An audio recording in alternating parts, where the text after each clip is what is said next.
Hello, I'm on episode number 217. I think, yes, because Rumble's going to be 220 of the TEW 2020 Challenge Run. This is going to be SmackDown for week 3 of January. And we're going to be on the road to the Royal Rumble still. It's been a few days since I've done it. I've done any recording for this, so that's why I'm a bit shaky. Because I've been doing another save, which I might do a rundown of at some point. And also, I'm kind of dragging my feet a little bit because I know the closer I get to the Rumble, that means I've got to get off my fucking ass and do the editing for it, and I'm just putting it off for as long as possible. But yes, without any further ado, let's jump straight into the show. Opening segment. We open with Glorious. No, I won't give in. I won't give in. We're here in Cleveland, Dolph Ziggler's hometown. And we was like, ladies and gentlemen, welcome to SmackDown here in the horrible city of Cleveland, Ohio. Ugh. Well, fear not, because you're a loser of a town. Loser of a city. Greeting in people like Dolph Ziggler. Look, he's here tonight with his family. He's bought a ticket. And Ziggler's at ringside. There's like, well, too bad that you can't ever step back into this ring again, Dolph. Because I beat you at Absolute Zero. And I took this United States Championship. And I'm here to issue an open challenge to anybody on the SmackDown roster who thinks they've got what it takes to step in the ring with the Glorious One. And I said, anybody on the SmackDown roster, Ziggler, so you can stay seated in your little seat at ringside here and watch like a fan while a real star goes at it. And then out comes Braun Breaker. And Roode's like, I'm sorry, who are you?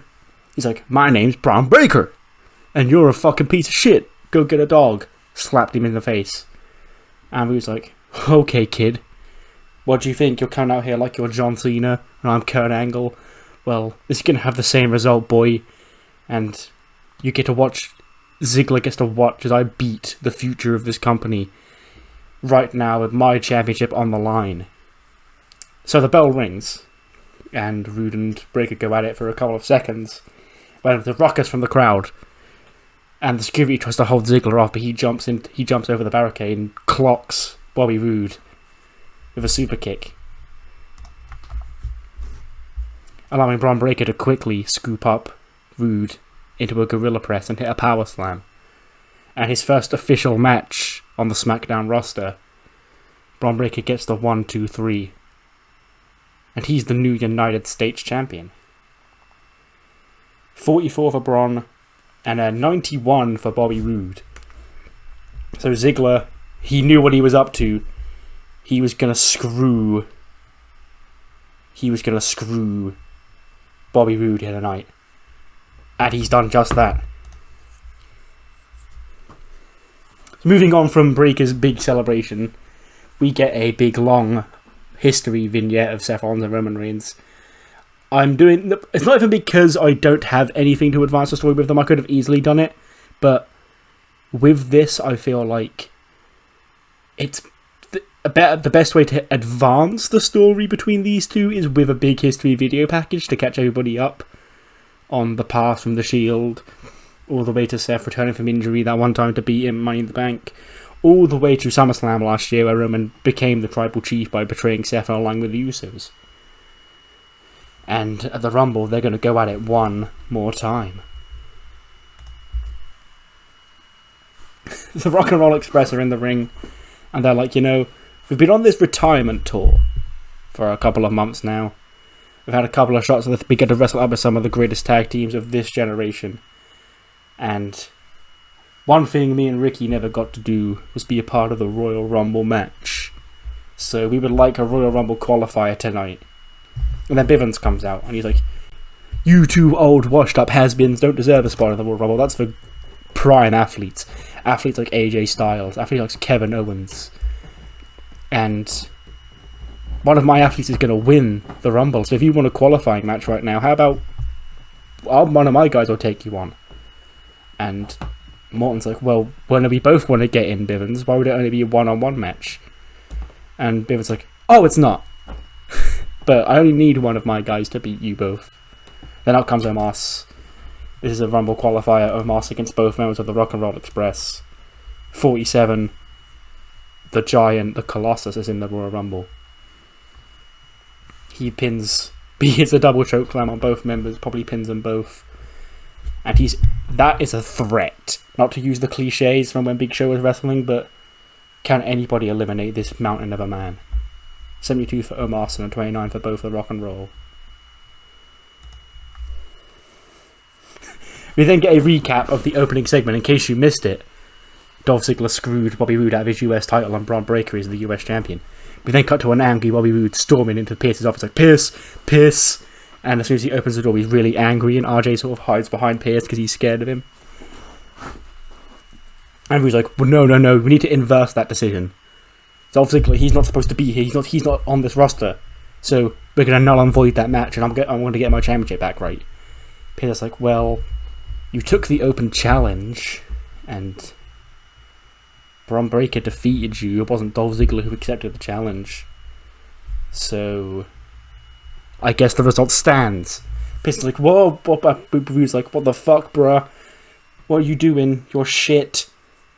Ugh, I need to do this. How can I make sure Ziggler never ever gets involved in any of my business? I never want to see his face again. I want him banned from all these arenas.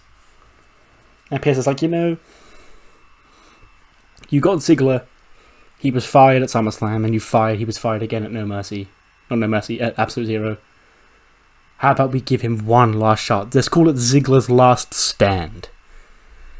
At the Royal Rumble, you can take on Dolph Ziggler in an I Quit match. If you beat him, he quits. We never see Ziggler on WWE ever again. But if he beats you, he gets his job back. Those are the stakes. Or else it stays as it is right now. And Roode's like, Pierce, fine, okay. I can beat Ziggler again if it'll shut you up and prove once and for all that I'm better than him and stop him from getting involved in my business ever again. Then so be it. But it's your funeral, Pierce. Ziggler's blood is on your hands. Then he leaves, and RJ sort of does that thing where he was obviously scared behind Pierce, and then steps out like he's all confident, going, Pierce, come on, don't be intimidated by that guy. He's a nobody. 81, a random match between two Royal Rumble competitors. Randy Orton defeats Damian Priest with an RKO in 16-16. 82 for Randy, 78 for Priest. Just to fill time. And after that, we get a recap of last week, where Shotzi and Ember betrayed Io and Kairi after their tag title match, and they're now evil. And they probably would still come out on the tank, because I don't think we need to get rid of the tank with heel Shotzi, and I'll prove why later on in the segment. And she's like, we were all about coming out here and having fun and putting our heart on the line in that ring for those tag team championships. And we did so for 4 months. We were the champions. We held it down. We made those championships mean something. But then Io and Kairi thought they could waltz onto our show and take our spot from us. We were the top women's tag team on this show, and now we've got to take a back seat to these two. But we're not having it. We don't want to be overlooked because of what we are, where we come from, and how we act as people. Because we are better than your favourite tag team. I can come out here riding my tank, Ember can do what she does. Let's not make no bones about it. Not only are we better, we're more dangerous. And the fact that we wear helmets to protect ourselves from ourselves. And if Kairi and Io aren't scared, they'll defend those championships one final time against us at the Royal Rumble. Then out comes Sugar Rush, who answered the open challenge of Kairi and Io like 2 weeks ago. They're like, girls, I understand why it has to get to this point. Like, sure, Io and Kairi have come to SmackDown, and they were huge gets from the draft from Raw. But they beat you fair and square twice. So you are one of the greatest tag teams here on SmackDown, Ember, Shotzi. But is it not simple enough to say that maybe Io and Kairi just have your number, and that maybe they're the rightful champions? And Shotzi and Ember sort of get angry and look at each other, and then bang, deck them with the microphones they have. They assault Candy Floss in the ring, 2-on-1 assault on her, and then toss Zaya to the outside, and then we get like a actual kind of traumatic scene where Shotzi gets in the tank and Ember holds Zaya down, and in a actual genuinely threatening way and not in a comical way, Shotzi's gonna run over Zaya's leg with the tank and like crush her knee when Io and Curry run out from the back and chase them off and check on Zaya and Candy Floss, and they're lucky they're okay, but they run through the crowd and they're like, fuck you, Io Kyrie. So I think she can keep the tank, but she's going to use it more of a weapon. Like when she attacked Sasha in real life, that was fine use of it. But like then they got rid of it because we're going to cheer for the tank. I don't think that's actually true. You can easily boo somebody who comes out on a tank, but obviously over long term it probably will end up becoming babyfaces again because the tank is cool. But I don't think you have to get rid of it if they're heel.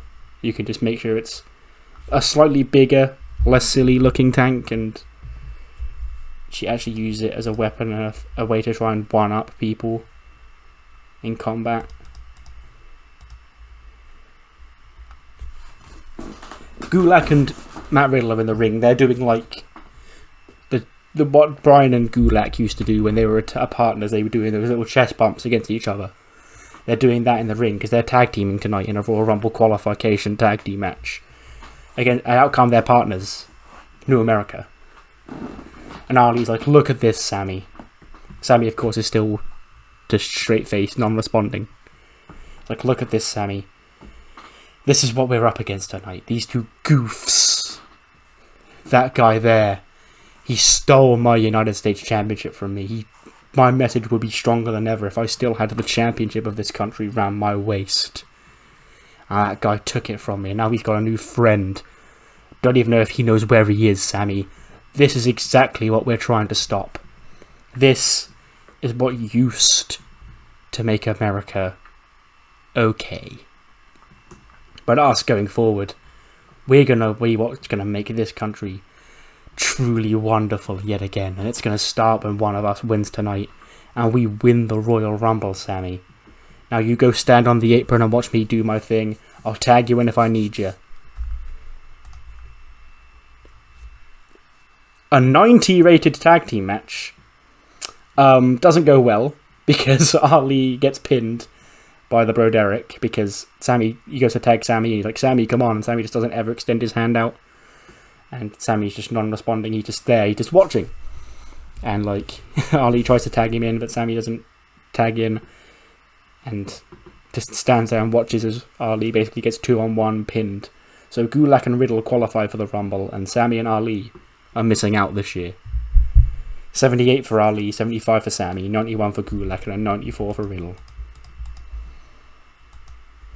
After the match, Ali's just shaking his head looking at Sammy, and Sammy, of course, you can see him kind of start to crack a slight smile, but he still doesn't look impressed. He's still just going through the motions because he doesn't want to be a part of this group. And Ali's like, yo, buddy, you've got a lot to learn.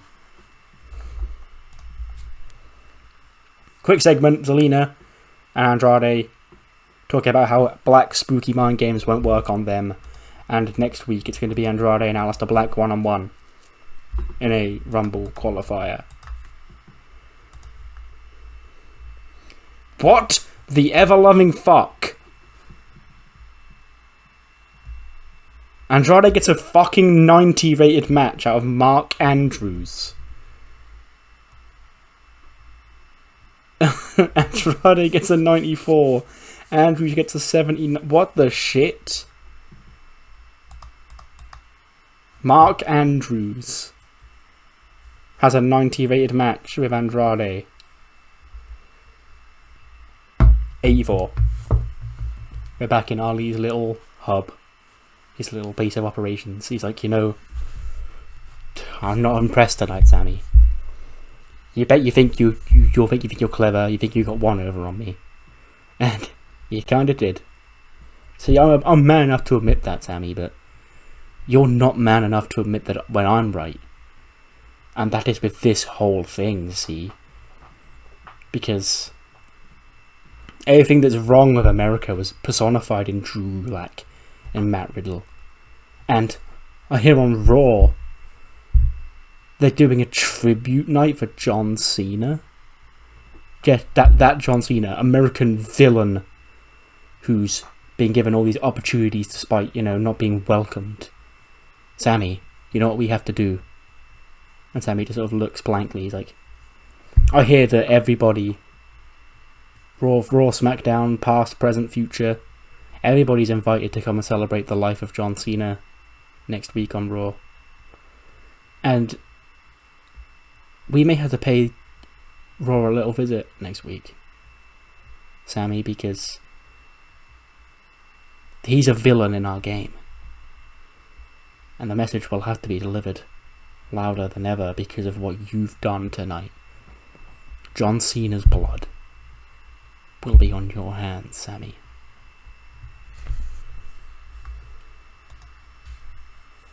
'82 rated main event, that's good, but it's not quite Mark Andrews versus Andrade. The women's title match that we crowned last week, Tegan and Candice go 11 minutes and 22 seconds. Tegan retains the belt of Vulture Culture Destroyer.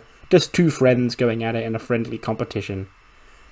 Tegan gets a 74 and an 85 for Candice. And she holds the title up high to win the show when bang! Guess who's back? A scepter shot from the Queen. No Indy because she's injured. No Mickey because obviously Mickey screwed Sasha at Absolute Zero. Dana's just off doing Dana Brooke things. We haven't seen Mickey since Absolute Zero, so it's just Sasha by herself. Twats Tegan with the scepter. Twats Kaylee Ray with the scepter. And then proceeds to do a vicious Sasha beatdown. Like one of those methodical attacks that the heels do to really emphasize that I'm back and I'm a bad fucker. And then puts her foot on her chest or something. Holds the belt back up high to end the show. 88 rated show, that's really good. These matches didn't... Well, this match was... I expected to be good. This match didn't need to bang as much as it did. And of course, how could I forget? Amongst it all, new United States Champion Braun Breaker. But of course what matters more than the 88 is what you thought of the show. Very chaotic this week. And Raw promises to be even more chaotic with John Cena Appreciation Night. See you then.